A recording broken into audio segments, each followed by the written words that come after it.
Hi everyone, I'm Sarah with the Hobby Lobby Creative Studio. Today, I'll show you how to make a simple pillow with a zipper closure. You'll never have to be scared off by zippers again. Stick around.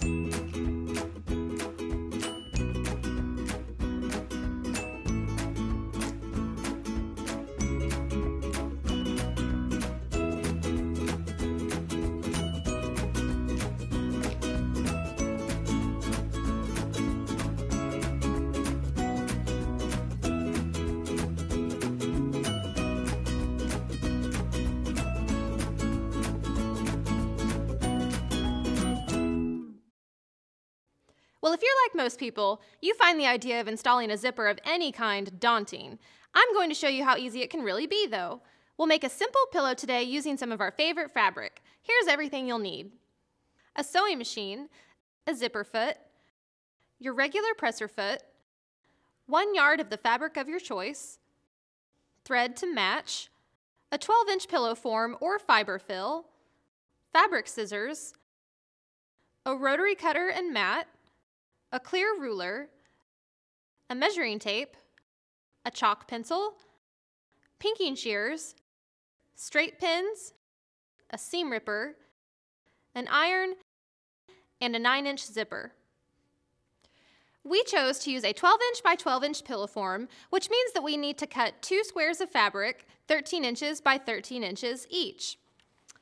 If you're using a fabric that is similar to ours, what you might want to think about is cutting out your 2 pieces so that the 2 sides match up once they're sewn together, just like these 2 pieces here.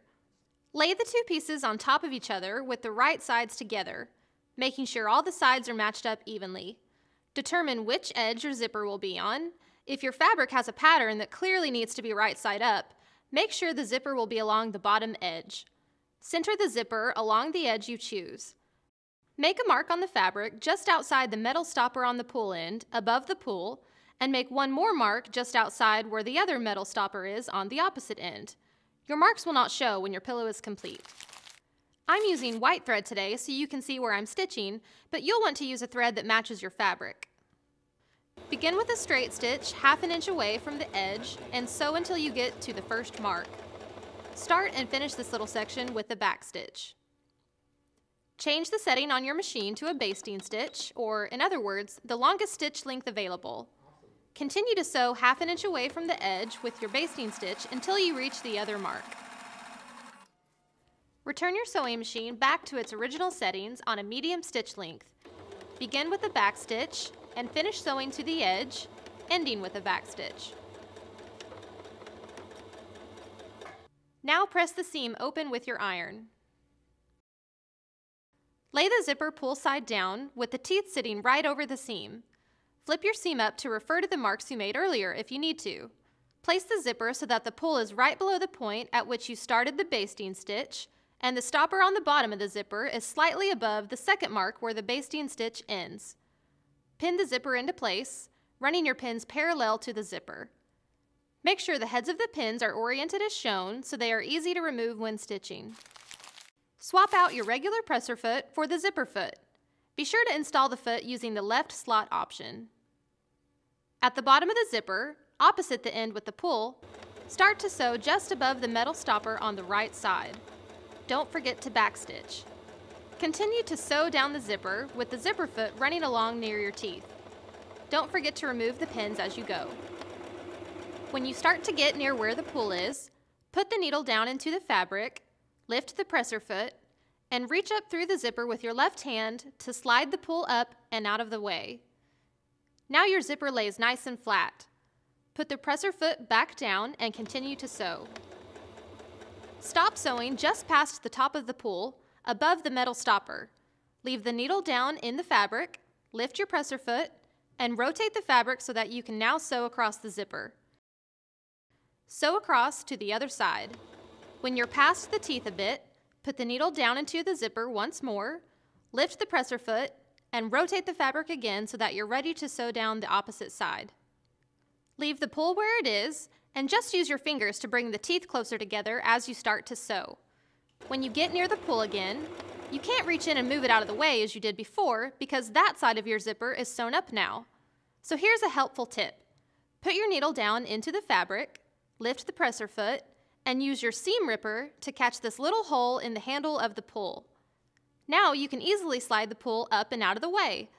Continue to sew down the side, remembering to remove the pins as you go. Stop sewing at the same point past the metal stopper as where you started your stitches on the opposite side. Leave your needle down in the zipper, lift your presser foot, and turn the fabric so that you can stitch across the zipper. Finish up by stitching across the end to join the two sides of stitches, backstitching at the end.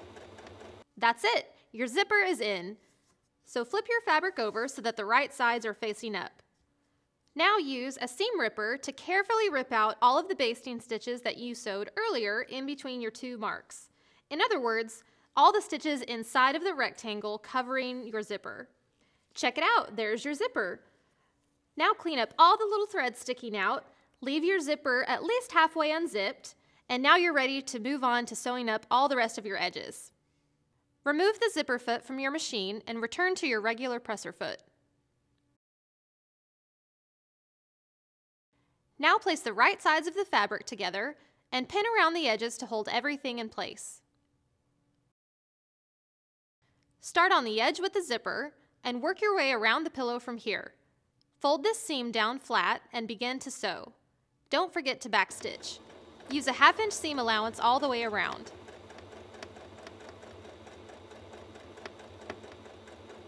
When you get to your first corner, leave your needle down in your fabric 1/2 inch shy of the edge. Lift your presser foot and turn your fabric so that you can continue sewing along the next edge. Repeat these steps when you get to your next corner. As you approach the edge where your zipper is, unfold the seam so it lays flat, sew to the edge, and finish everything up with a few back stitches. While the pillow is still inside out, clip all your corners with a diagonal cut. Don't cut too close to the seams. This removes some of the bulk and gives your corners a more defined edge. It's also a good idea to use pinking shears to trim all the edges of your pillow. This will really finish the edges and prevent the fabric from fraying on the inside. Done! Turn your pillow right side out. Use a chopstick or something pointy but not too sharp to gently poke out all your corners. Now if you want to make your corners look extra full and defined, you could stuff them with some loose fiberfill before inserting your pillow form. Otherwise, insert your pillow form and call it a day. That wasn't too hard, was it? So now that you know how to make a pillow cover that has a zipper, you can create tons of new covers and rotate them in and out of your decor as often as you want. How fun to be able to totally customize the decor on your bed or couch. You should also try your hand at some sewing patterns that include a zipper. You can use this same zipper technique to create anything that you see here, including these fun little zipper pouches that would come in handy for all kinds of stuff. Well, that's all for this tutorial today. Thanks for joining me, everyone. We'll see you next time.